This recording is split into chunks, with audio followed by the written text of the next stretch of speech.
This is Will from Productions Squared, and we're back to do a reaction for another episode of Man in the High Castle. This time it'll be episode 9.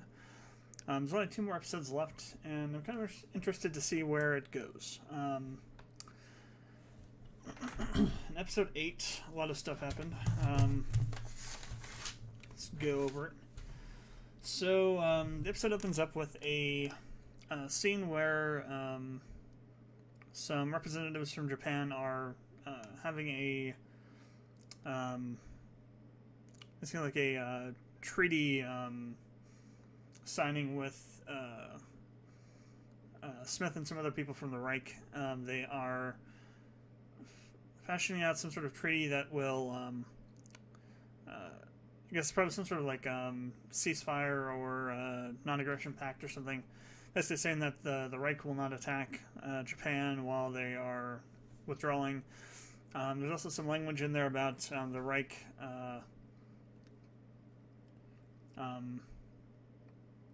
assuring a fair price for the oil that they're about to obtain when they take over that territory for themselves. Smith also goes in pretty hard on trying to get information about the BCR from Kido.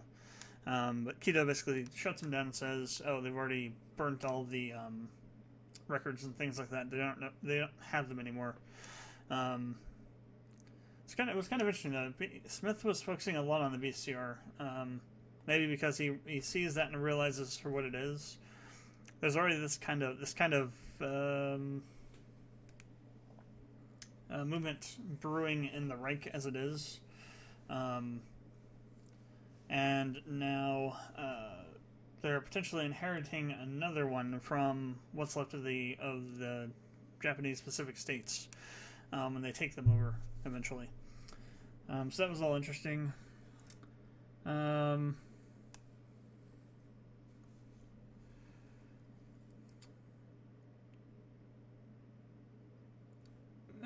think they start talking about let's see. Yeah, that's all part of this episode. They start showing the withdrawal actually happening. All the Japanese citizens leaving San Francisco and other places, getting on ships, going back to Japan.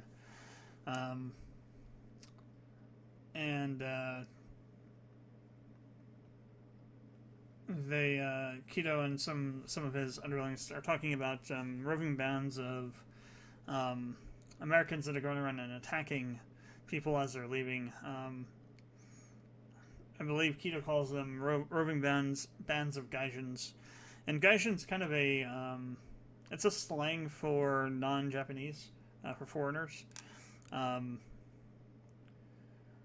It is kind of derisive, a bit. Let's just say it's not used in a polite way normally. So they got these gangs of obviously what were Americans going around, kind of kicking them as they're leaving, and it cuts to a scene where it shows Kido's son coming out of this or him coming out of the building. Might have been a different episode, but yeah, he's actually going back to that bar that the Yakuza own, that he got in trouble at, where he killed that guy at before. And he's going to meet with the Yakuza, who I think went out and found him or brought him in from where he was at. He was staying at a halfway house, a drug den that the Yakuza were running. And so they call him in to ask him how he's going to repay that debt to them for all the drugs he smoked and took. And he suggests that he can basically work for them as a hitman. And the guy who I'm assuming, I didn't write down what his name was, but he was, I guess, maybe probably the leader of the Yakuza in the JPS. Says they don't need any more killers. They got plenty of those. What else do you have for me? And I forget the exact particulars of that part of the discussion, but then it like shifts towards that guy talking about Kido and saying, well, if you could introduce me to your father and help me secure his support for whatever they're going to be doing next, that he would forgive his debts. And when he does not agree to do that, then the Yakuza leader guy says, well, we're still going to do that. We'll just use you as collateral. Essentially, like, well, we'll just use you to threaten your father then, because we still own you, because you still owe us all this money. So now Kido-san is being held captive, and this guy's going to use his pawn against Kido to get him to come and talk with him. So it's either at this point or somewhere near to where we shift over to Childen. He goes back to his shop, finds that Yukiko is still there. They start talking and about what is going to happen next. And Yukiko hands him this letter that was delivered to the shop while he was gone, I think. And it's a official document from the princess granting him. I don't think it grants him citizenship as Japanese, but it grants him entry to the country, so he could leave and go back to Japan if he wanted to. And he decides to do it, and for one of the reasons is because he proposes to Yukiko, and she accepts, and he wants to basically go back to Japan with her and not have her be stuck in America, or what this post JPS / now Nazi West Coast thing that's going to happen.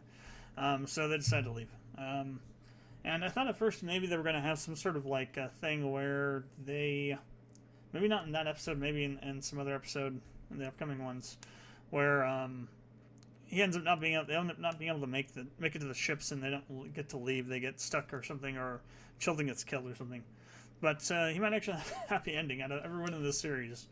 He might be one of the few people that gets a happy ending out of it. So we'll have to see.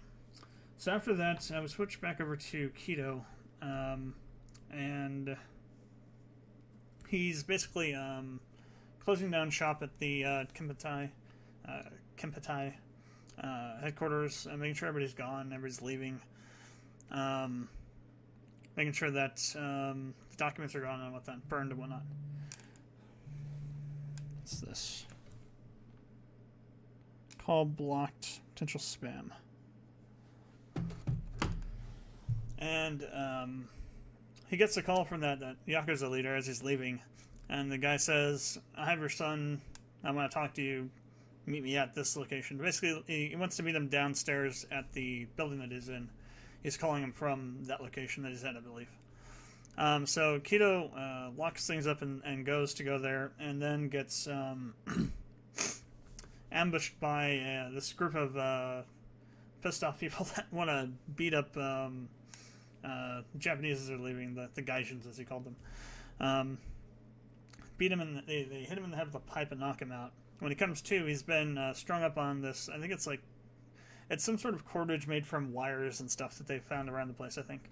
They have him strung up, and they're about to lynch him, basically. When the BCR shows up and inadvertently saves him, they don't know who he is. They just basically say that they're not gonna, it doesn't matter who it is, they're not going to allow anyone to be lynched on their watch. So they come in, they beat up the guys that were going to do the lynching, and they, I think they might have killed a few of them. I think there was a firefight. It's been about a week since I watched that episode, so when they realize it's Kido, they kind of have this oh shit moment, and they take him prisoner, kind of, and they start talking to him and take him to this room and asks him, one of the guys asks him what the room was used for, and it was the room where they put the families of the Jewish men that they had rounded up to execute, to basically gas them. It's where they put Frank's relatives, I believe, when they brought him in to try and use them as leverage against him to get him to talk. And when he didn't, they burned them. That's what that room was, and they left him locked in there. And we don't really know what happens. But it's kind of Kido has this look on his face like he's starting to realize that he has to face what he's done. in the name of maintaining a non-adversarial relationship with the Reich. So I believe that was something they were doing because the Reich was at the Reich's request, or something similar to that.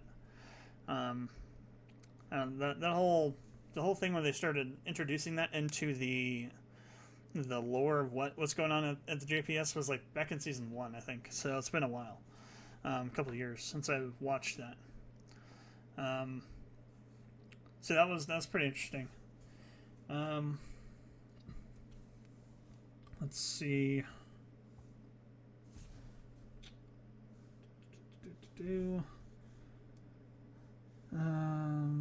Covered all that.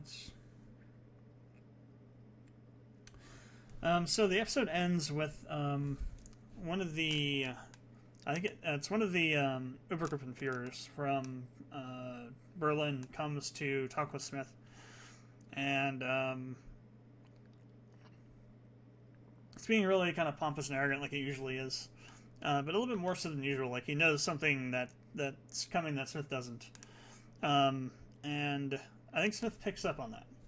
Because towards the end of their conversation, he offers him to have the drink that he owes him with him, and they do so.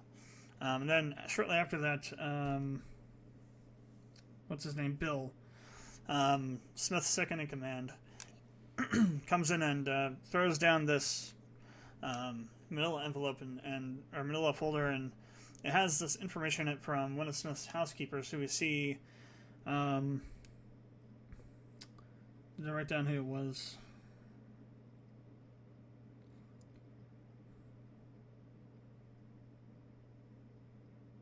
Hoover. That Hoover was interrogating. We see a scene with them interrogating her. And Bill's talking to him and telling him that Hoover's been basically digging into everyone around him, asking questions, trying to pry out answers about what was happening in the neutral zone when Smith and his family were there. And trying to build a case against him. That's this line where Bill says that if Smith had a dog, the dog would be informing on him to Hoover.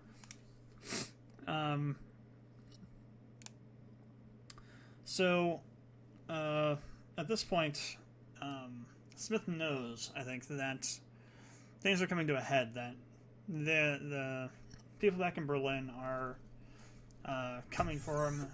They have realized now that he's been playing both sides against the middle a bit. He hasn't necessarily been helping the JPS or the resistance, but he hasn't been overly hindering them either. Or at least he hasn't gone out of his way to do things more than what he's been ordered to do. And he hasn't bought the Reich's propaganda hook, line, and sinker like a lot of other people have, and like the Generation Zero have.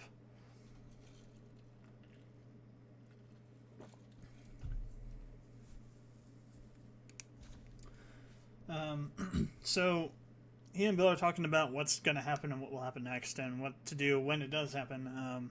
Smith says he has this safe that has a bunch of stuff in it that, if the worst should happen, that Bill should go get that stuff in, try and get Helen and the kids out of the Reich. And Bill comes up with this idea. He says, we still have 132 nukes across this country, and we're basically a superpower unto ourselves. There's no reason that we can't declare independence from Germany and essentially basically take the country back for ourselves. And Smith thinks about it for just a second and says, no, we're not going to do that. So I think he realizes what I realized when Bill was saying that, and seeing Smith's facial expressions when he was hearing that. There are enough people that are completely brainwashed at this point that would cause a civil war within at least on the East Coast.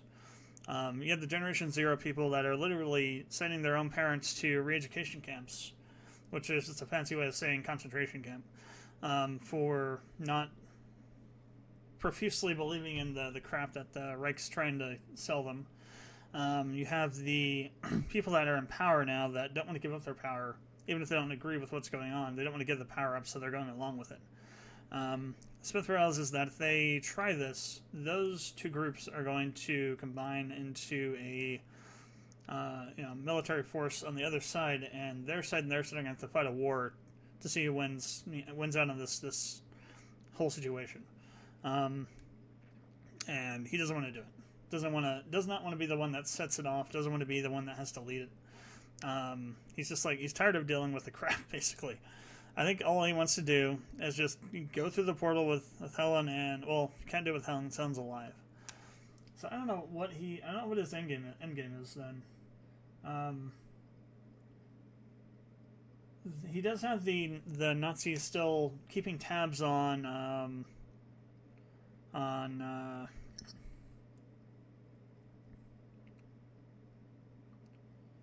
I wouldn't say Tom, but I don't know if that's his son's name or not.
I can't find it, so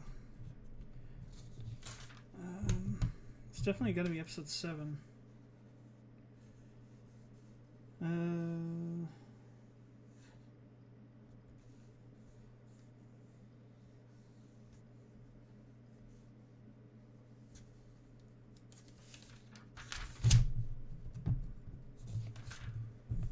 Maybe it is the one before that.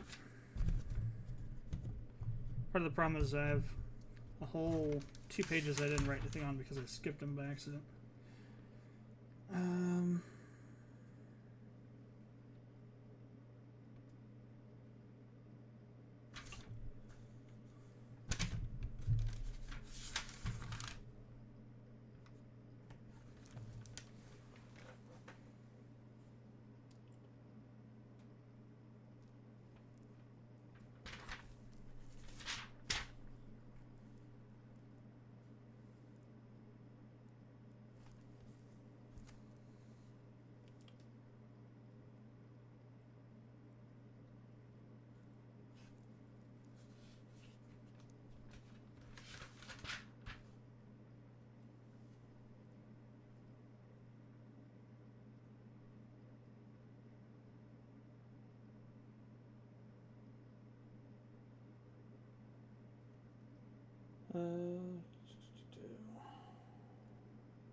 Did I not write down notes for that scene?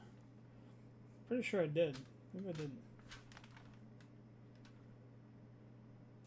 Episode 7 was insane. There was like all kinds of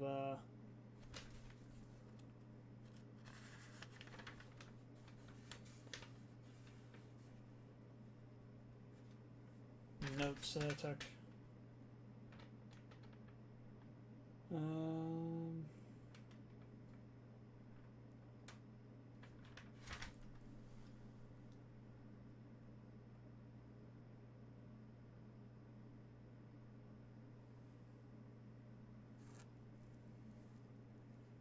Yeah, I think his name is Tom.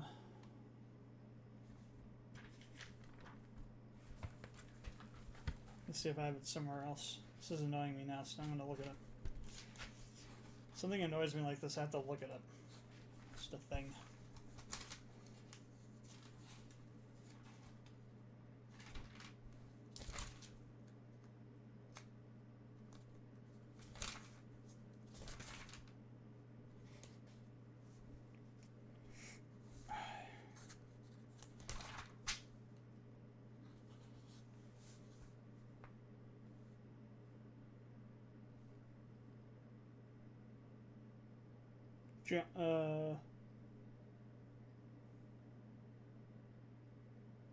John. Maybe it's no. I think it's John. Yeah.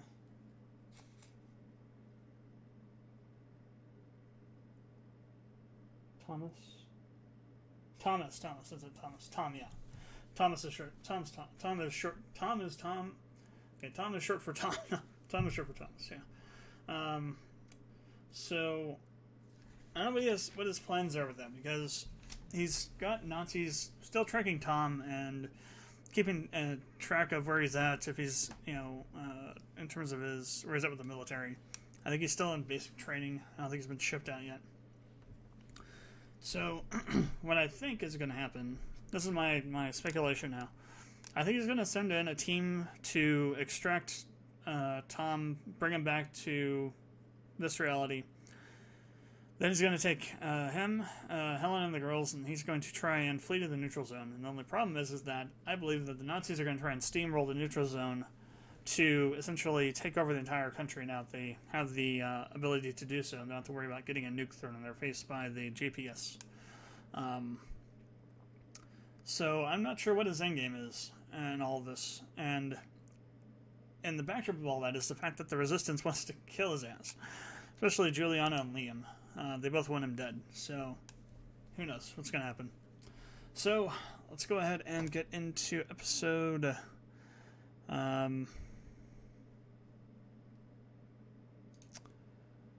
episode 9. I gotta get the thing open, though.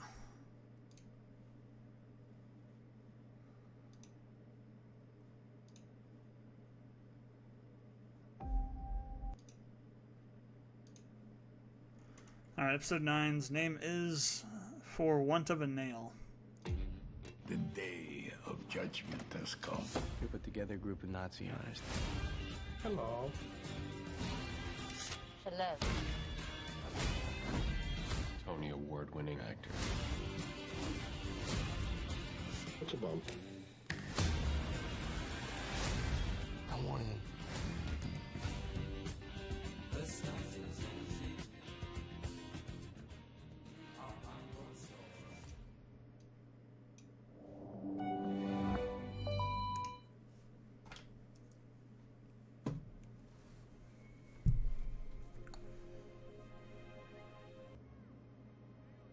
So where is this? Oh, this is BCR, okay. Damn, that's right. A whole lot of geese had to die so Her Majesty could get some shut-eye. They did not die in vain. I don't think we should sleep in there tonight. I just want us to live in this moment. There's too many ghosts in this room. Look at all this space. We could bunk like 10 comrades in here. Shit. Shelter now! We got Really? a radio call at 6:45 from our allies in Aztlan. So, caught a flood of 18-200. yeah, it's the Nazis. Brace yourselves. Everybody take cover! Get down! Everybody take cover! Come on! Get down! Good.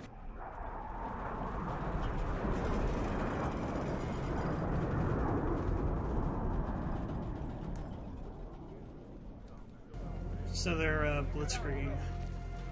Or about to, yeah. They're dropping propaganda. This is a classic World War II tactic. They drop disinformation and propaganda to try and turn as many people as they could against their governments, so they can come in. When they came in, they would have an easier time overthrowing the local government because they'd have actual supporters on the ground. It's kind of like what happened in Italy during World War II. Next time it won't be paper they're dropping. Yep, bombs.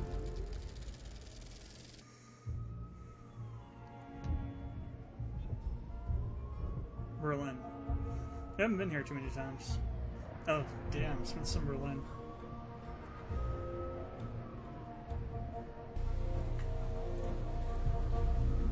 Why does this song sound familiar?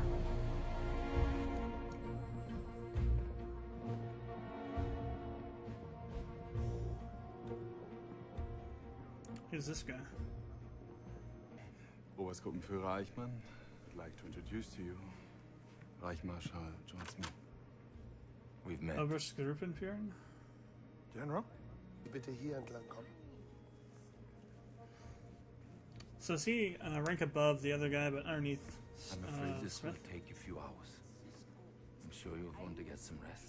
80. Panzerdivision mit dem Zug durch Wyoming und die 83. mit dem Zug durch New Mexico. Entschärft. The knives will be unsharpened. Reference back to Night of the Long Knives.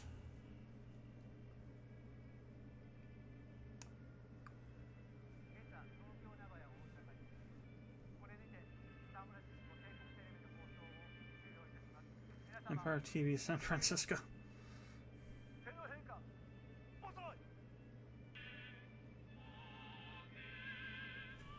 This might be Japan's national anthem.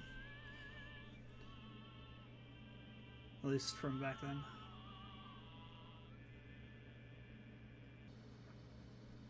Ah, the snow.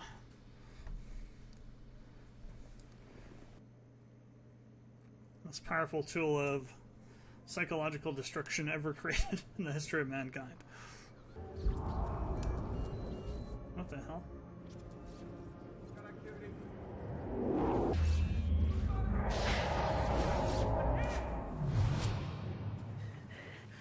The hell was that?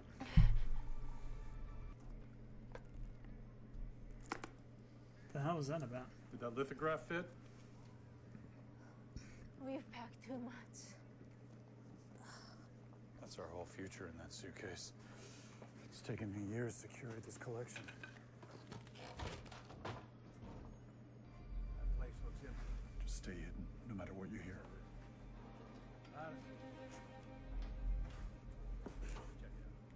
Excuse me. Can I help you? Is your store? Yes, it is. Pawn was spotted on this block. You don't mind if we do a little look around then? Sure. Go ahead. Suit yourself. There's a gold nugget in that case behind you. Was discovered in the Blackfoot River in 1860. I don't see any Okay, gold Sheldon, nugget. what are you doing? This might be of interest to you. Signed by Lippman Pike, first Jewish professional baseball player. Get out of my shop. How are you doing, Sheldon? Good. Yeah, I Good. don't think so. Get out. I'll be back. Stay out.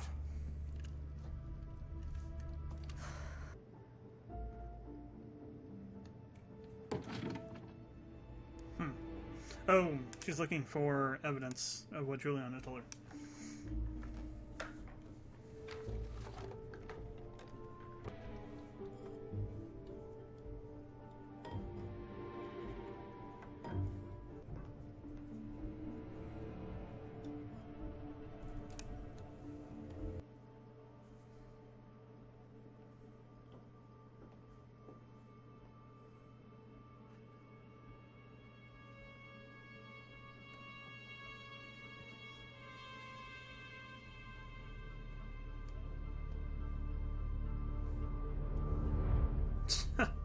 Seriously. Come on, Smith. Gotta be more obvious than that. Or more, less obvious than that. Classified. Some tapes. Well, reels, technically. Say verboten on them. Forbidden. There's a sound we haven't heard in a while. So is this Smith in alternate timeline? Or is this our Smith in that other place? Could be either. It's a movie reel though, so I almost feel like it'd have to be a different Smith. Maybe the Smith from that timeline, not our Smith. Or it could be just some other different world entirely. This is Helen Smith? Yes, Ah. Mrs. Smith. Juliana.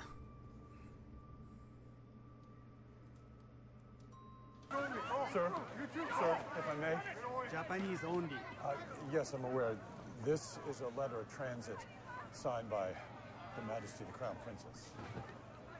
Your assistance in this matter, I'm sure, would be greatly appreciated by the royal family. Forgery. Step aside. No. This letter is genuine. That's the Crown Princess's signature. Next. Good old-fashioned bribe. What's in the suitcase?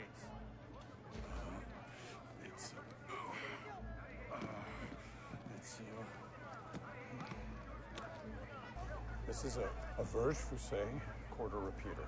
Its hands have marked every moment in the lives of the Tokugawa shoguns and of Louis XIV's. They'll mark the moments of your own life, and it'll become an heirloom for your descendants. I guess he tosses it over in the water. Oh, he took it. That's a hell of a bribe. Not you, just her. Oh. No, sir. Go.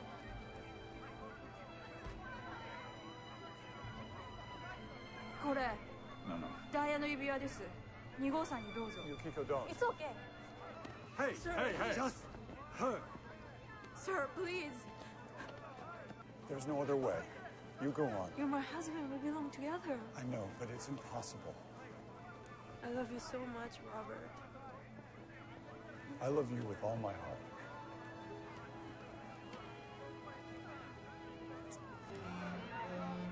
So that was 3 different bribes. That guy didn't even let him through. Jesus. They probably just gave him, like, enough money that he could, like, retire and not have to work another day in his life.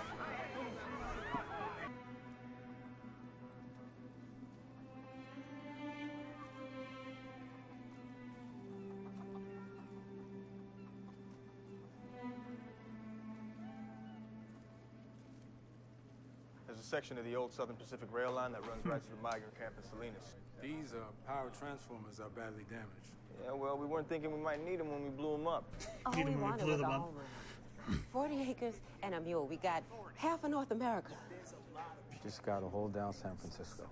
Tell us where we can go. I don't think you understand what's Leon.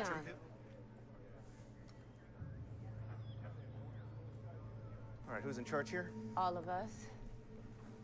You can talk to me. We're here for Keto. We know you have him. He's in our custody. Well, you should hand him over. We're going to put Keto on trial. Keto never gave anybody a fair trial. Things are going to be a little different from here on out. He is going to spend the rest of his life on Alcatraz. Let me tell you something. If you lynch or loot in San Francisco, we're going to put you right in there with him. 18 years. We live with the yellow man's boot on our neck. We are not a... Who are you kidding? Nazis roll in here. You Negroes all going in a concentration camp. And Keto will be sprung, working for... I had this guy pegged from the moment that he stepped onto the screen. Let's go. It's a, definite arse.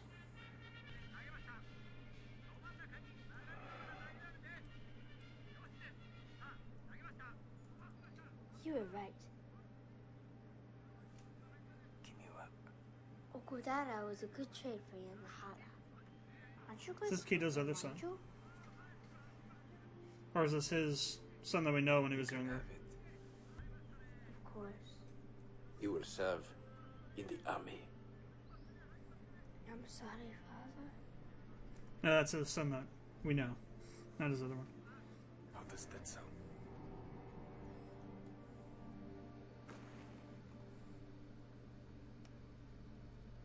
See, I told you, it's the white snow. It fracks with your mind. The most effective means of psychological torture. So is she part of the resistance too? She would have to be.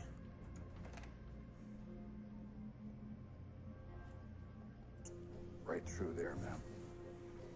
That's Liam, I think. Yeah, Liam in disguise. Pretty good disguise. It's not just that, it's not possible. Somebody faked it, I don't know how. If you thought it was a fake, you wouldn't be here. And if it were a fake, your husband wouldn't be watching it. So Juliana's gonna tell her about the whole situation. And there are other films like that.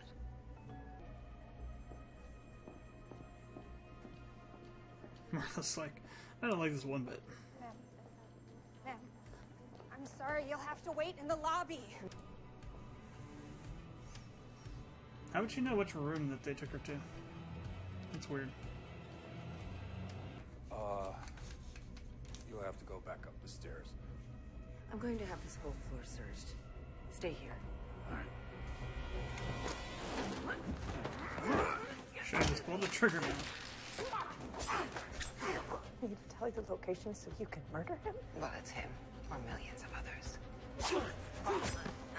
Again, it's not really true. I mean, even if they kill him, it's still gonna happen. They just bring somebody else. They're already planning to really do that kind of stuff. I understand they're... I think that she's just telling Helen not to get to him. So is this finally the end of Martha? Nope. It's the end of Liam. Damn. Or maybe not. Maybe it's the end of Puffin.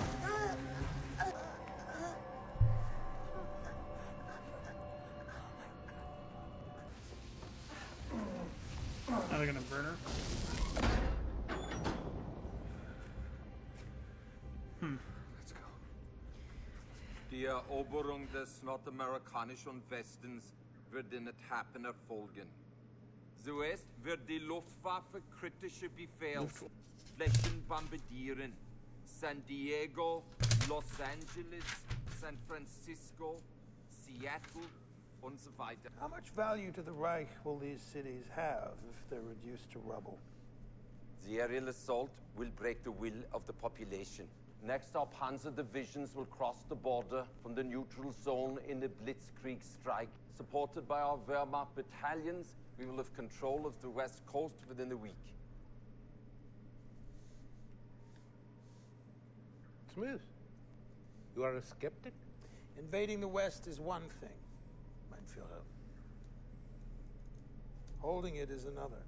The BCR are crude savages. They rely on animal instinct. We use different methods, Reichsmarschall. And they've never failed to achieve results, as you know. The question is not whether or how or when, Smith. For that is our destiny. The question is who? Who? Yeah, who? Who will lead it? Will lead the conquest of North America, a prize second only to Europa herself. Do you really believe that you deserve it, Smith? Or shall I bestow it on someone else? Eichmann, perhaps, or Gutzmann? Mein Führer, perhaps this duty can only be entrusted to a member of the German Herrenvolk. What do you say to that, Smith? I disagree. America is a rebel nation, Meinführer. A German commander might, if you'll forgive me, promote unrest in the military. Only an American can truly control it. Rebellion is rampant, and I have a bullet wound to prove it. Is the problem that he can't control America? Or is it that he won't? What are you insinuating, Eichmann? He is asking where your true loyalties lie, Smith. But tonight, at last, we are all going to learn the truth about... Who was that? That wasn't his son, was it? They didn't go and get him, did they? And that's why the thing was freaking out. It's because they made another portal, and they activated that portal, which caused that one to freak out. Hoover. Okay, it's Hoover. Before that, an assassination attempt was made on our Führer's life that Smith let go unanswered. The question is why? That was my answer. And yet Price remains at large. How is that? Oh. Liam. Yes, and I keep them to myself. Universal. That's Bill. I don't want to stay here. Janet, I could go live with all... John Smith, Simmer, bitte.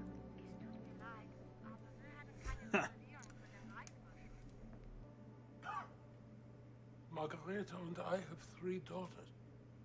Those girls are the greatest joy of my life. You know how it is.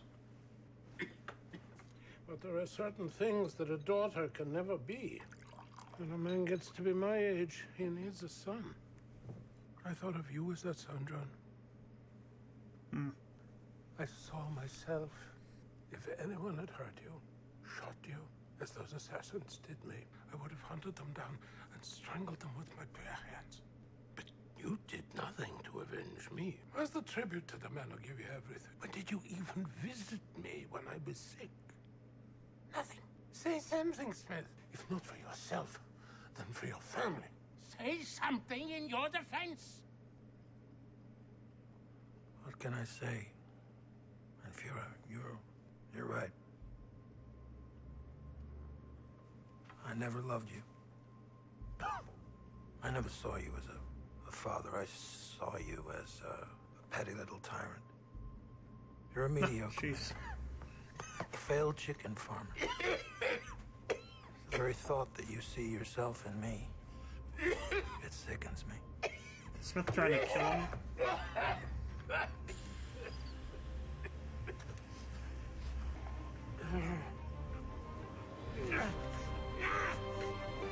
Isn't it just oxygen? Maybe the tank was empty. Jeez.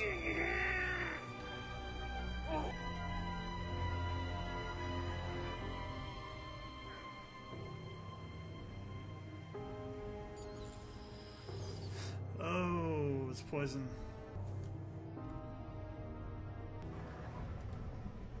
See that the tank is disposed of. Jesus. Smith had his own guys in Berlin. Holy Christ.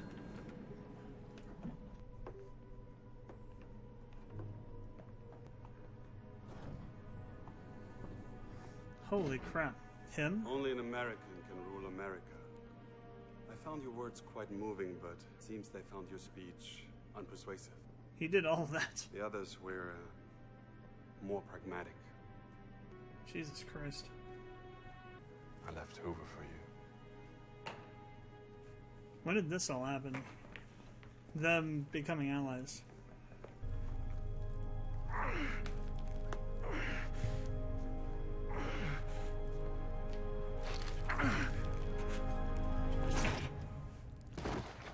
Jesus. So that's why I didn't accept Bill's thing, because he had a plan. So... Our deal stands? No, yeah, it's okay. North America is yours. And he gets Berlin. And the rest of the Reich is yours. Mm-hmm. You have complete autonomy. Oh. Heil Kurtzman! Hi, Smith! I did not see that coming. What in the hell? Oh, come on, stop. There. Holy Jesus. We got stuff to talk about. Where the hell's my mouse at? There we go. Okay, let me write that last bit down. Hertzman.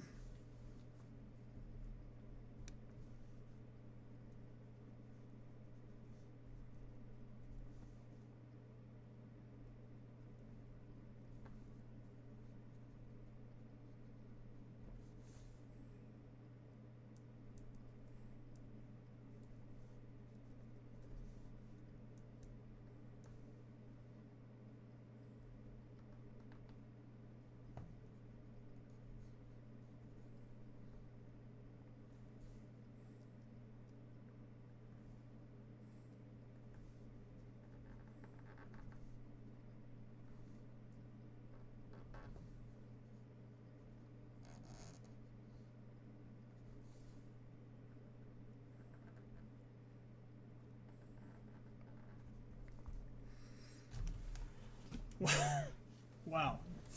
I did not see that one coming. I thought for sure Smith was screwed. As screwed as can be.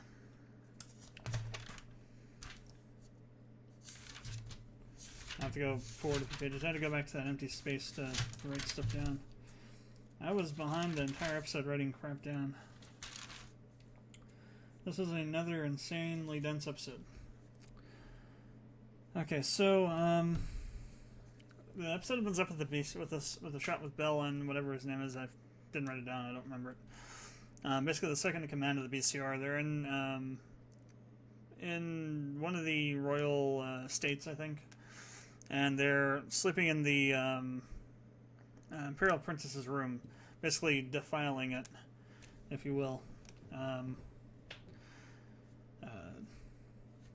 a lot of the times when armies would take over locations, generals and whatnot would go sleep in the rooms that the leaders of the groups that they took them from stayed in, to kind of, you know, as a symbolism of they now own that territory or own that location. It's been done, like, that's kind of stuff's been done a lot in history too, like people staying at people staying in rooms that other important famous people have stayed at, and like doing stuff to them and whatnot to the rooms to kind of you know, as like a petty gesture of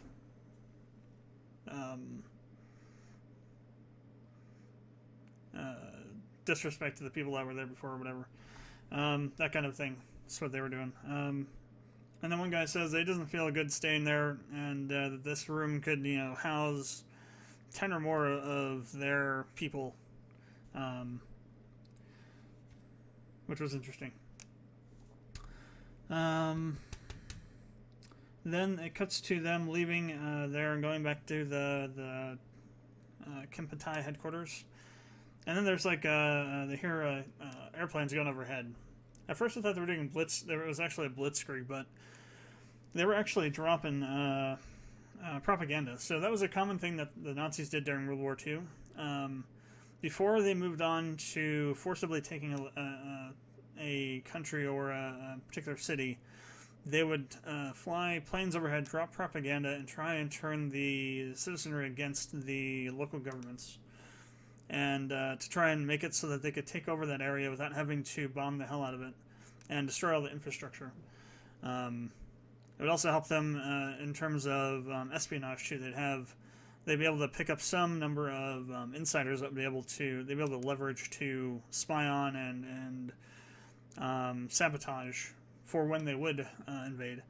Failing that, they would then go in with a blitzkrieg kind of tactic, bomb the place, destroy a lot of things that they would rather keep intact, and then take over the location by force. So that was like the first stage that they had, trying to turn people against the BCR by saying that they've thrown off the Japanese oppressors and traded them for what was the phrase they used in the pamphlet?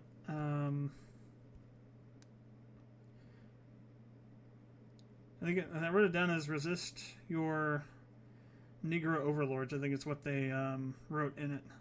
So I think that's what it was. Go back and check it. Pretty sure that's what it was, though. So they're trying to indoctrinate people that were still there, that weren't part of the BCR, to say, you know, you've traded one oppressor for another, and you need to overthrow them as well. Let's see. Need to go back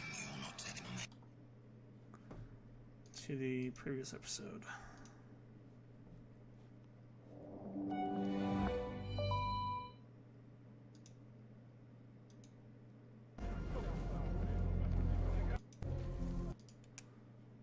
Yeah. People of San Francisco, resist your Negro overlords. The Reich is coming to liberate San Francisco. Yeah. That's what it said. So that was kind of interesting. Bit of historical. They actually did that in the real world during World War II. So that's kind of interesting to see that being brought back, as well as some of the terminology they used in this episode. We'll talk about it later. So then we get a cuts to a scene where Smith is in Berlin.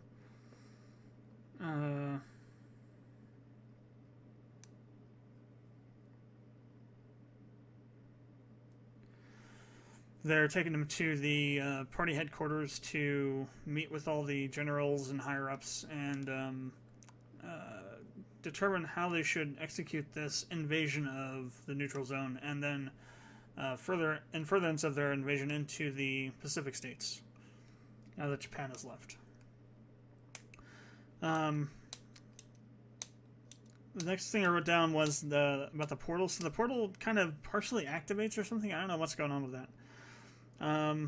So there was, it seemed like it was being activated, but they weren't doing it. Somebody in the background said it's out of control. And when we saw, what the hell's his name?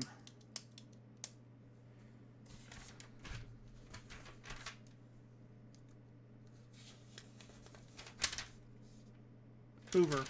We saw Hoover coming in to the room after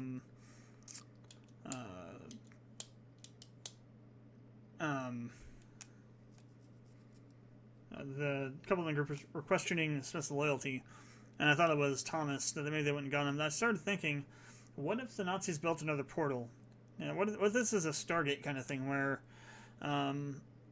if you have two portals on the same planet, you activate one of them, the other one also has some sort of resonance effect with that because it's been activated. So in Stargate, there are actually two Stargates on Earth. One of them was the one they found in Giza. I think it was in Giza. It was in Egypt somewhere. And the other one was buried in the Antarctic. And during one of the, I think it was the season 2 episode, they were coming back from a mission, and there was a solar flare that caused the wormhole to jump from the gate at Stargate Command to the one in the Antarctic. And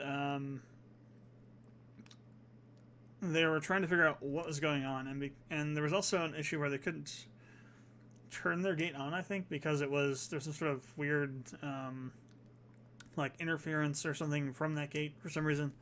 I can't remember the exact specifics. I haven't watched Stargate in a couple of years. But similar to that, I'm wondering if there's another gate that the Germans have built, and Nazis have built, and that they had activated it and went into the other world for some reason. And then while they were doing that, the gates, the portal that we know about, partially activated, and that's what we saw. It'll be interesting to see what comes of that. I'm gonna write that down. Goddamn pen. It's not that there's no ink in it, it's just at certain places on this notebook it doesn't want to write. Doing this for a while. So another...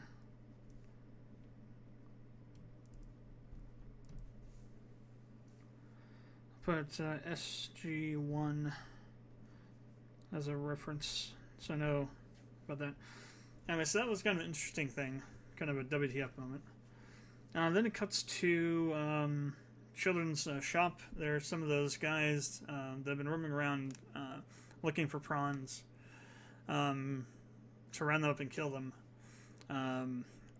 Have broken into a shop thinking it was empty because they had been... somebody told them that there was a Japanese citizen around earlier in the day. And Chilton goes up to them and starts BSing them, tells them that it's just him here, and that there's this golden nugget in a cabinet in the back they can have, and starts, just basically verbal BSing them until they all go look over there thinking they're going to get like a huge payday.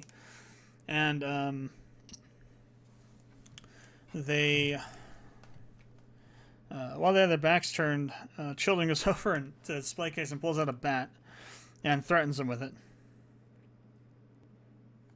Okay, I can tune in a bit later for that one. And threatens them with it, tells them to leave, they leave. And then he gets Yukiko, and they pack up and they leave right away.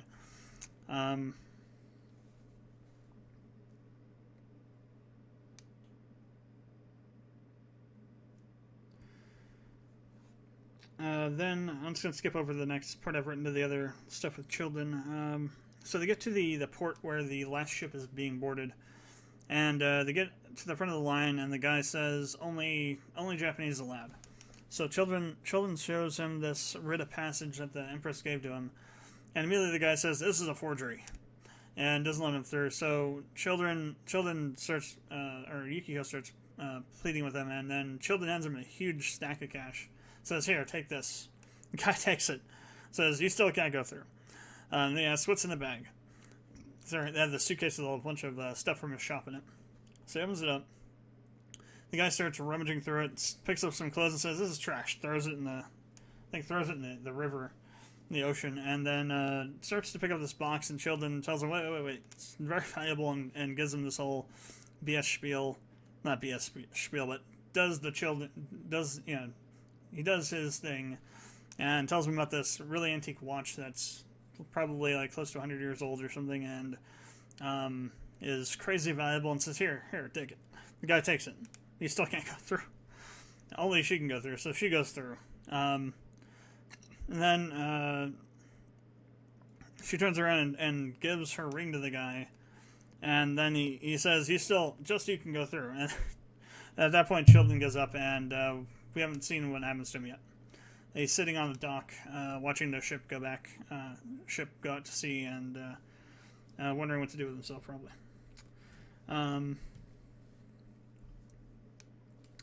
So,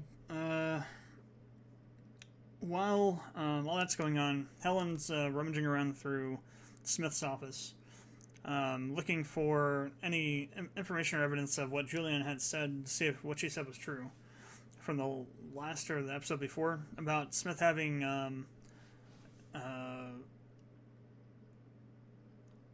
about Thomas being alive and Smith knowing it and not telling her about it.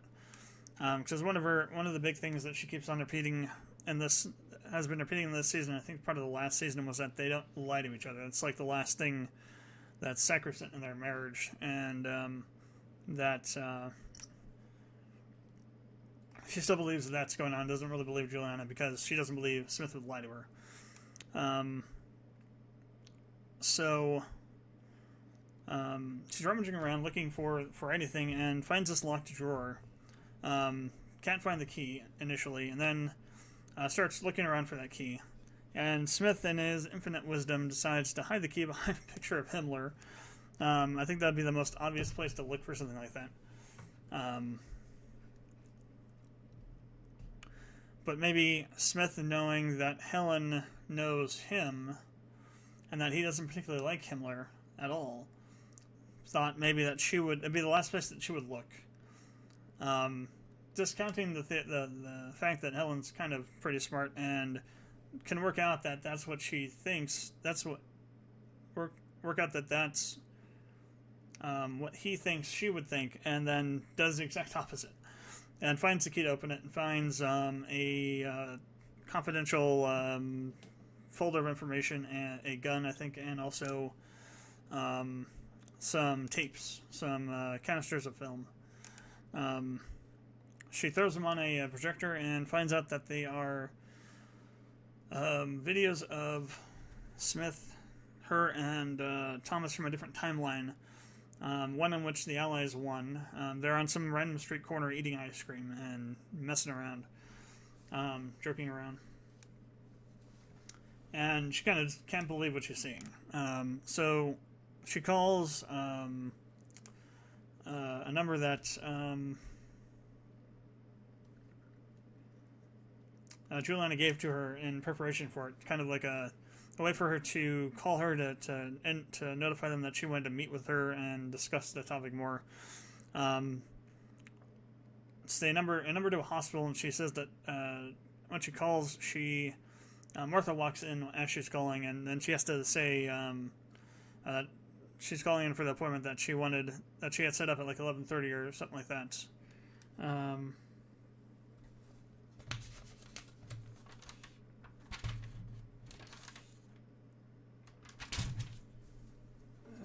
are you? It's 11 a.m. The next day.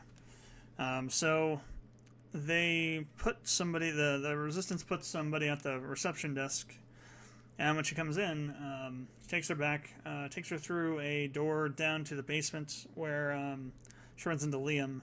And Liam tells her to keep going, and she eventually runs into Juliana. Liam's in a disguise. And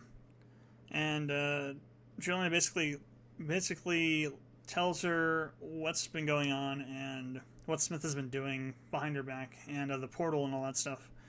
And it kind of just at first she cannot accept what she's been told. It's like, basically it's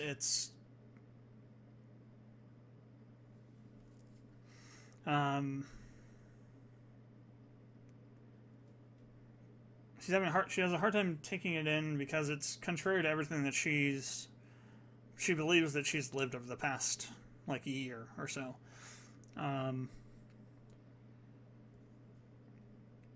And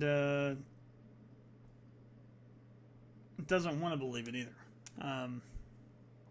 that John would be lying to her about something like this. Not telling her about what's been going on. And then that leads up to Juliana asking her to provide information on Smith's security details so that they can figure out when and where he's going to be on the train going to the portal so they can ambush him and kill him. And Helen, she acts pretty incredulous to the request, but she doesn't say no outright. I think it shocked her more than anything. She's kind of like still trying to process what Julian had said and what she feels she should do and all that kind of stuff. But while that's all going on, Helen's noticed that something doesn't seem quite right. She basically has smelled out that something's not quite right. So she heads back into the back of the hospital and starts looking for Helen. They have the way it's edited, it has her going right to the room they took her to, which it's kind of bullshit because I mean she wouldn't know they took her there because she couldn't see where they took her in the first place, unless she talked. Well, she could have asked a guard, I guess. I mean, I guess that's an out for them. I guess I still think it's really crappy writing, but she goes in the room immediately. She doesn't like go anywhere else, so it makes it seem like she knew exactly where she was going. Goes down and runs into Liam.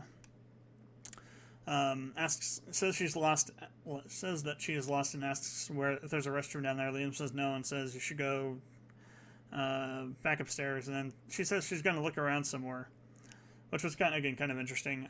And turns around and proceeds to get into this huge fight with Liam. Cuts him up pretty badly. Ends up shanking him at one point with a switchblade.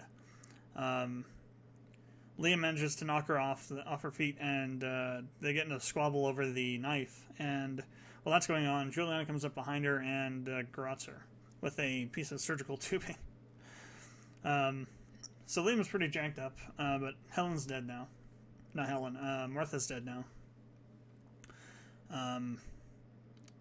They burn all the stuff that she had and her in a furnace that was down there to kind of destroy the evidence. And they're just waiting to see what Helen does now at this point. So, as far as Kito's concerned, we have a couple of scenes with him. They have him in that room, room they put the families in when they were going to use them as like a tool to try and break people to turn to informants. For the JPS, for the Kempentai, to inform on other Jewish families. There was a TV in there that they had it permanently set to the what do they call it, the Imperial TV broadcasting station or something like that.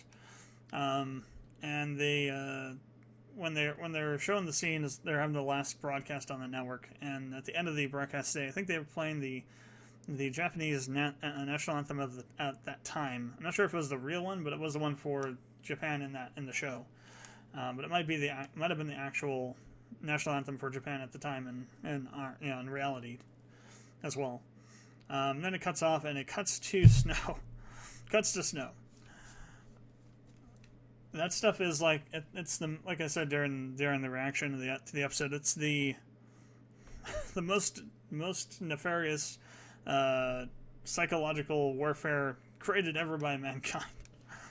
You put somebody in a room, lock the door, give them nothing else that they can do, put in a TV in that room, set it to a channel with static on it, turn the volume up, and make it so you can't change or turn the TV off in any way. Just let it sit there and have them sit there listening and watching this stuff for hours. It will drive them insane in like less than 12 hours. They'll just go insane. Yeah, that kind of happens to Kito too. I don't know about the time frame, but after that they cut away, and when we cut back to him, he's sitting there. He'd been sleeping or trying to. TV is still on, still blaring the static noise, and snow still on the screen. And he sits up and looks over, and sits up, looks over at the TV, and the TV suddenly flashes to a baseball game. And he looks over to his side and sees his son when his son was a kid, and they're talking about his baseball team, his coach putting him in the position of shortstop, and how that's kind of a mile marker for him in terms of what he was doing. And the conversation kind of devolved a bit as Keto kind of starts to realize that he's hallucinating a bit. This isn't actually happening, and the conversation shifts from baseball to his son being in the military. Yeah, Keto's starting to go a little bit crazy in there. I'm not surprised. I'll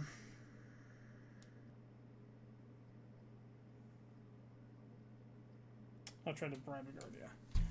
Talked about that. The VCR is not really having that good of a time either.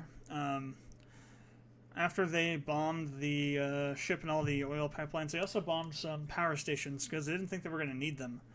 They didn't think that the VCR, that the JPS was really going to pull out of the Pacific states.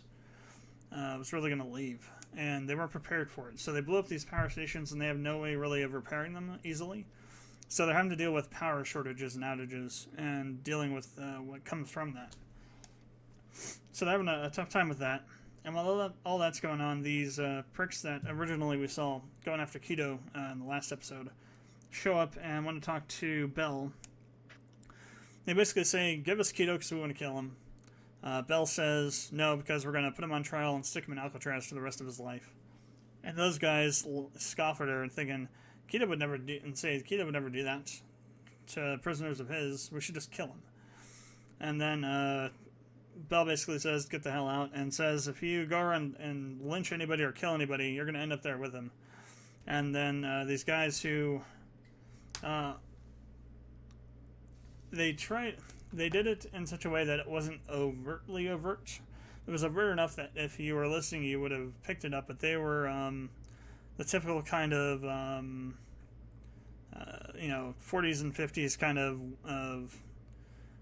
Southern white people that viewed African Americans as not equal, basically really not portrayed. They were portraying people that were overtly racist, like during those times, but they were the show was written so that it wasn't as overt, but it was hinted. There was a hint of it. There was a line where he said, "We just got the," I think he said, "just got the yellow man's boot off our necks." And Bell responds with, "Well, nobody's going to be putting anybody's boot to anybody's neck anymore." And then the guy pulls up this propaganda flyer and says, "Yeah, tell that to the Reich when they come in, or tell it to, or explain this or something about now, that pamphlet thing about the BCR becoming the new tyrannical regime of the Pacific states." So there's some tension there too, which isn't surprising. I'm surprised that, I guess it makes sense though, because until now, both sides have had Japan to deal with. Japan was like a focal point for their anger and their machinations and whatnot. Now that they're gone, they're turning around and it's they're back at each other's throats again. Such as the history of America. As stupid as it is. So Bill basically sends them packing, tells them if she catches them or anybody catches them lynching or killing people, that they're going to be put in trial and thrown in Alcatraz along with Keto.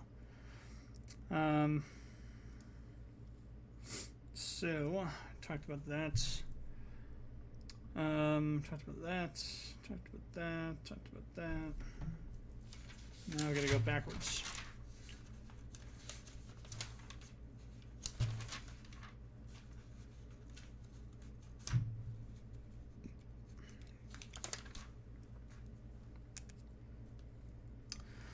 So then we end the last 20 minutes of the episode, and it just kind of blew me away.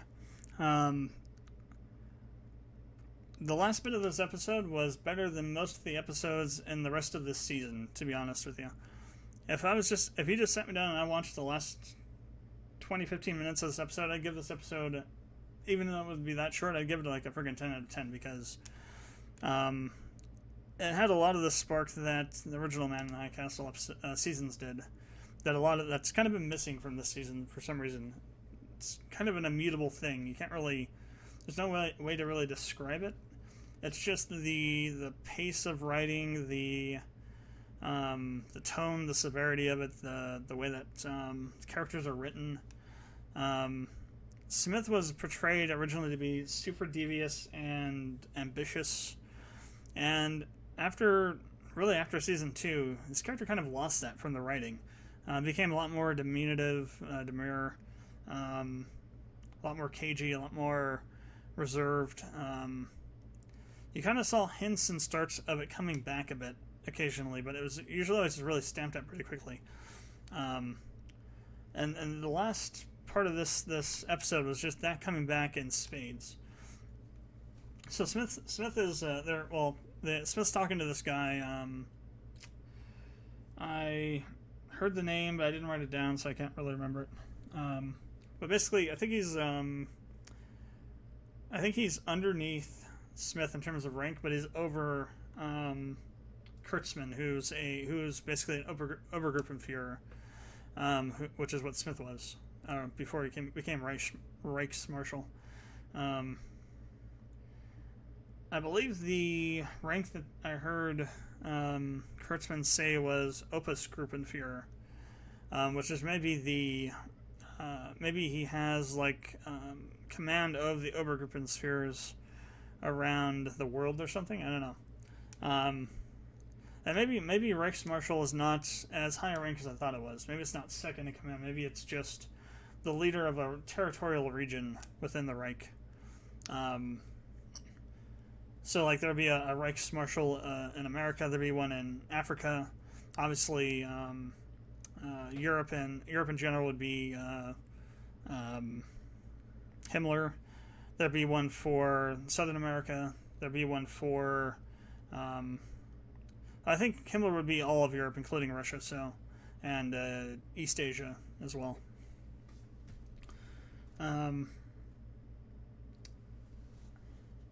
So he's talking to Smith, and Smith starts to walk in with him, and he stops him, and Himmler's in the background talking about what they want to do for the invasion of the neutral zone, and then the invasion of the Pacific states.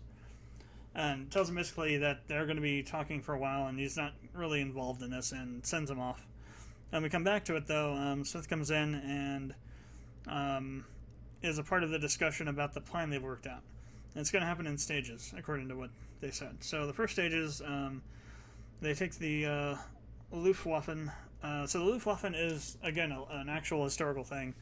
It's was Germany's Nazi Germany's air division. The Red Baron was a ace pilot in the Luftwaffe. I think he even had his own squad within it. They didn't really play too big a part in the later parts of World War II because they got basically decimated at some point between, I think it was during the air raids over Britain at some point. There was some like air combat, and a lot of their planes got shot down. Or it might have been after D-Day or something. I don't really recall. Don't remember clearly. I'll have to go back and watch and read some World War II stuff to refresh my memory. But at some point, some sort of air battle happened somewhere. It might have been with Russia. They lose a lot of their air power, and the Luftwaffe basically becomes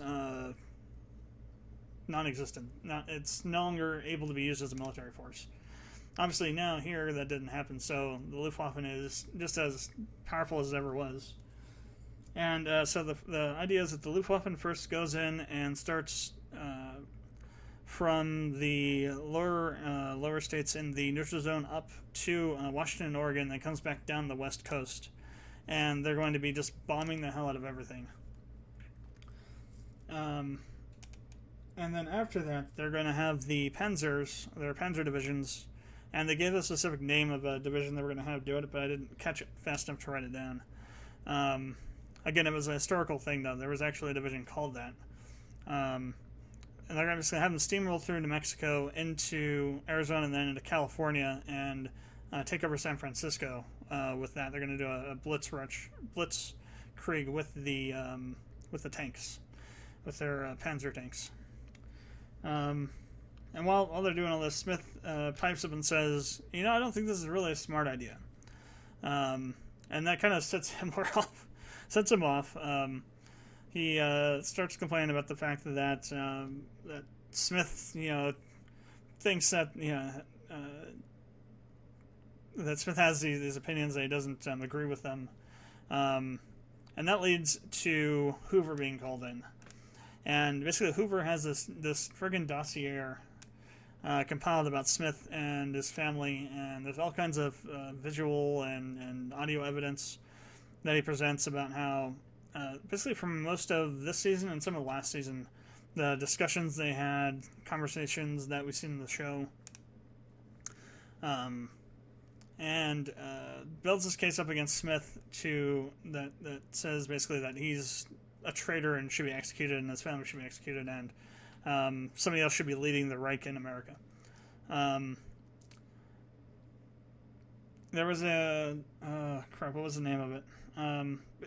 So this is an interesting thing, though. So in World War II, the idea for the initial plan that Hitler had was to invade. I think is it Bosnia? I think it's Bosnia. It's right next to France and Germany. It's to invade there, take it over, and then use it to launch an invasion of France, in order to construct a holy like a holy land for the Aryan master race that they wanted to build after the war was over. The idea was to create basically a pure Aryan country and have can't think of the actual name. The actual name of it basically meant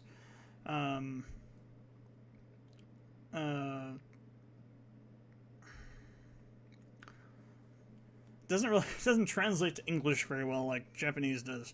Essentially, it meant a land where a land of purity and rejuvenation, or something like that.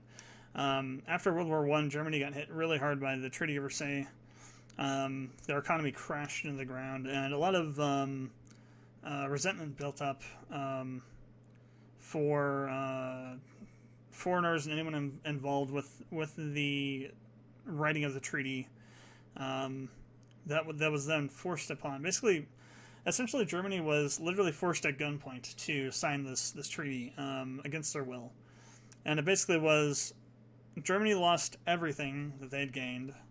They had to give up everything they had to give up some parts of their country even, and they had to pay a restitution to the countries that they invaded to the tune of something like $50 billion plus, or $50 billion. Don't know if it would have been francs, but 50 billion, we'll say US dollars, because I don't know what it was, including interest over time. Germany actually just recently paid that off, by the way. That wasn't some thing in the past. That they were actually still paying that off even from all the way back then. Literally almost a generation later, they're still been paying that off. And Germans came to resent basically the world, at least Europe, for that, and all that resentment built up into this nationalist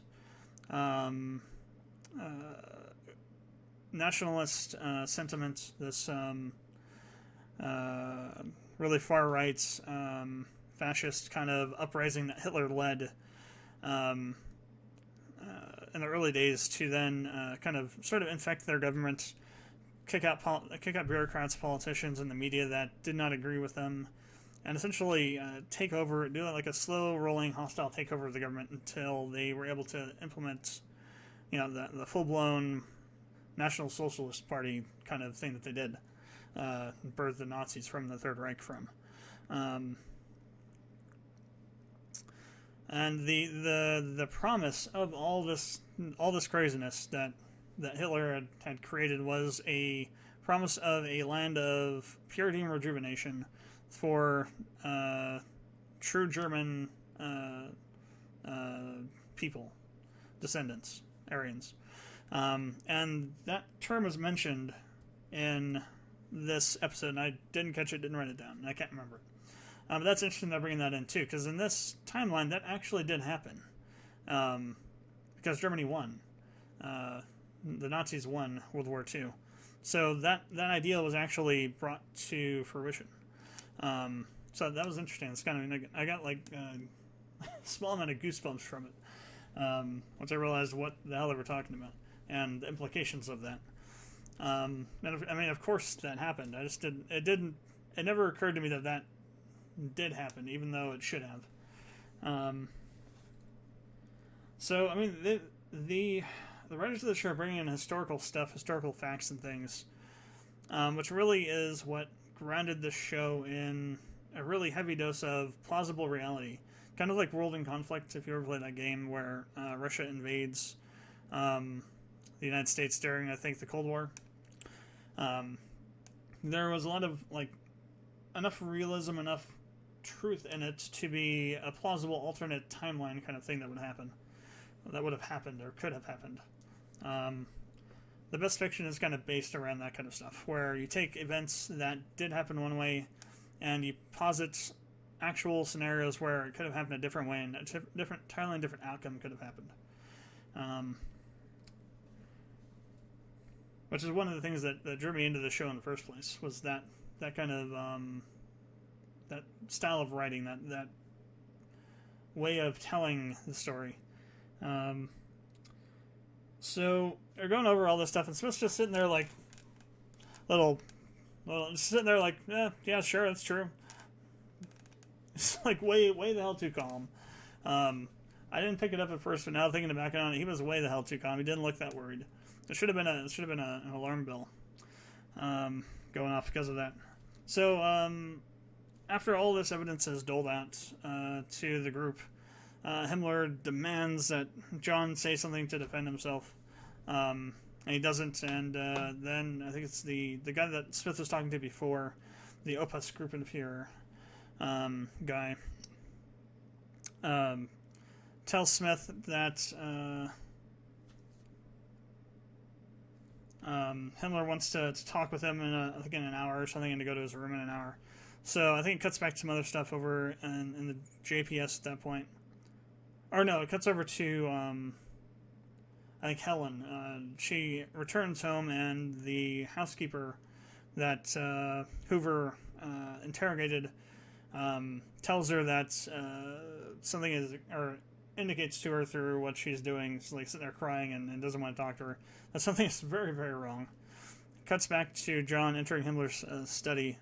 Himmler starts talking to John about how he has 3 daughters, and that at some point you come to realization that your daughters can't do certain things in respect to, the Reich and whatnot. So he's basically opining the fact that he doesn't have a son to take over for him when he dies.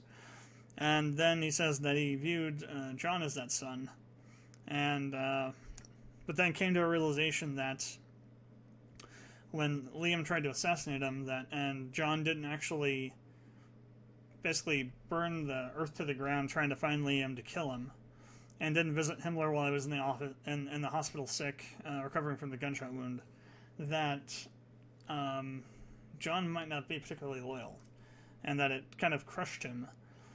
And Himmler comes out from behind his desk, goes up to John's face, and demands that he again, that he defend himself, say something in his defense, or if not himself, his family. And John just basically says, you know what? You're right. Everything is true. I didn't, because I view you as a... I'm going to say what I'm thinking about, not going to. A shriveled up old man that's dying his last breath, and it's not worth my time, essentially. Is what he said. I was going to use some other word to describe him that's a lot more succinct, that is used all the time in Britain, but I'm not going to. And what he was trying to do was trying to get Himmler to start hyperventilating, because he has some sort of lung disease, And when he gets really flustered, he gets like an asthma attack or something. So Himmler's like stumbling around trying to get to his oxygen tank. Turns it on, sticks the mask to his mouth, and realizes that at first I didn't really think what was going on. He like pulls the mask away immediately. I thought maybe, oh, okay, there's no oxygen left in the tank or something. But then Smith comes around and like jams it on his face and holds it there. And I thought he was suffocating him with it. Turns out that the tank that was there was a tank of some sort of poison. And it was at that moment that it clicked that, what the hell, Smith has people here. Or Smith had help or something. 5 seconds later, Smith walks out of Himmler's office, leaving him sitting there foaming at the mouth, dying. And you see these two guards, standing out in the foyer, over these bodies. There's 2 guards' bodies that they've killed. And a little bit further, there's like a whole bunch more bodies. And then he ends up back in the meeting room where Hertzman is standing among a table full of bodies, blood everywhere. And this was something I did not expect. I thought either Smith was going to like retreat into the portal somehow or something and leave his family behind. I don't know.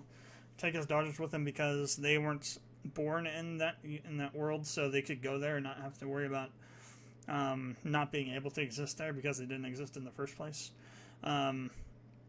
That he would, or either that, or he would take over America and kind of stage a rebellion against Germany, or that he would just be killed and be replaced. I did not expect this in any shape or form. So apparently he and Hertzman had formed this alliance around this pact that they made, that if Smith helped, and maybe it's because, and maybe this makes sense because Hertzman could never get as close to Himmler as Smith did. Himmler would never let Hertzman near him unguarded the way he would Smith, because Himmler somewhat implicitly trusted Smith because of that bond that he had thought that they had. And that Smith was loyal enough that he wouldn't do anything to him. Whereas Hertzman, he viewed as maybe being the typical kind of ambitious political figure in the Reich that would do whatever was necessary to climb up in power. Which he was right to be worried about that guy about, but he didn't see Smith coming from a mile away. So they formed this pact. He wanted Smith to get close enough to Himmler to kill him. Well, and if he could do that, Hertzman would deal with everybody else.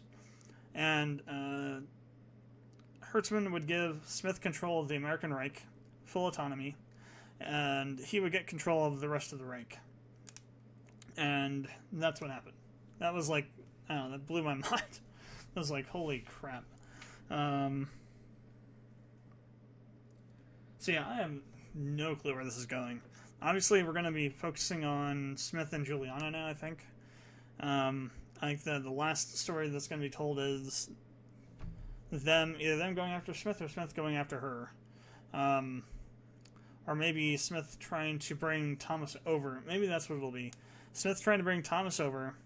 And while he's doing that, Juliana's going to, and the Resistance are going to be able to get to him because Helen's going to give him up. In some way, shape, or form. Maybe.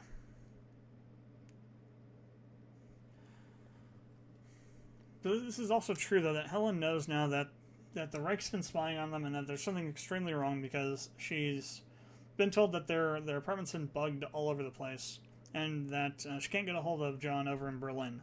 The hotel that he was supposed to be staying in has no reservation for him listed, and she's fearing the worst at this point. So, unless somehow she comes to think that John had this plan in place to take over the Reich, or at least take over the American Reich, from the beginning, maybe. I just don't understand how this is going to work out, because in order for them to get to Smith, Helen has to turn on him, potentially, probably. Maybe somebody in the Reich that's still loyal to Himmler will do something. I don't know. It's interesting to see what happens with Himmler's death. Well, I guess they would just report it that Himmler just died of natural causes. They wouldn't say that, you know, they killed him. They'd just say Himmler died of natural causes, and in this ensuing squabble over who was going to succeed him, a bunch of people got into an argument and shot each other. All the higher-ups did that were killed. Shot each other while arguing over who was going to succeed him. So the question then becomes, how do they get to him? It's going to be interesting to see what happens. I definitely think, though, it's going to come down to him going to get Thomas to bring back, and at some point along the way, the Resistance are going to be able to get to him, and there's going to be some sort of standoff. I think the only way this show's going to end is with some sort of resolution between Liam, Juliana, and Smith. Either one of those two or both of them, or Smith is going to die. Maybe somehow Thomas gets killed in the crossfire. I don't know. Maybe Helen dies. Maybe Smith and Helen die. I don't know. All I know is that pretty much everything else is tied up now. Japan's gone. The Reich is basically gone from America, or at least Smith's in control of what's left of the Reich in America now. Question is whether he then puts into action the plan that they had to take over the rest of the United States or not. Or if he goes back and says essentially that they're no longer going to be part of the Reich, they're going to return to being America. I don't know how that would work either, for the reasons from before, like I stated before about the group that would want to return to that, and the group that wouldn't want to. Maybe because they're going to play it off as a non-hostile takeover, they're going to say that they decided that America's no longer... They can no longer control America, or they can no longer hold the territory like Japan pulled out. They're going to pull out. Anybody that wants to go back to the Reich can, back to Berlin can, but America's going to be... The American Reich is going to be its own independent country now. I think that's probably the most plausible way. If they did it the other way, I think it would be really hard not to see a civil war breaking out. We'll have to see. This is a very interesting episode. I give it a... If we just had the last 15-20 minutes of it, and it was just that part of the episode was the episode, I give it a 10 out of 10. Given the rest of it, though, I'd have to knock it down to a 9 out of 10, because there were some parts that just didn't seem well written, like the whole thing with with Martha being able to like find stuff and not having them show some sort of communication between her and the guards, saying, "Oh, that's the room they went into," or something. It just, the way they cut it made it seem like she just knew instantly where she was supposed to go. I